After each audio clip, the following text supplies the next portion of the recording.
রে ছাগলটা তো ধরলাম এই সেটা মারবে দেখ তো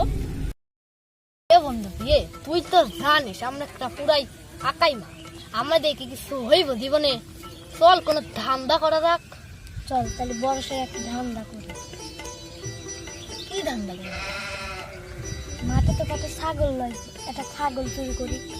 কথাটা তুই অবশ্য খারাপ করিস নে চল শুরু করি লোক টোক তো পাশে দেখি না আরে করা যায় চল তাহলে ওঠ চল এ বন্ধু দাঁড়া বল ছাগল যে চুরি করবো বড় তাহলে কতটা আমরা দুই মানুষ বড় ছাগল নিতে গেলে কষ্ট হয়ে যায় এটা গুগলে কর পরে যদি আবার তারা দেয় দরকার গুগলে কর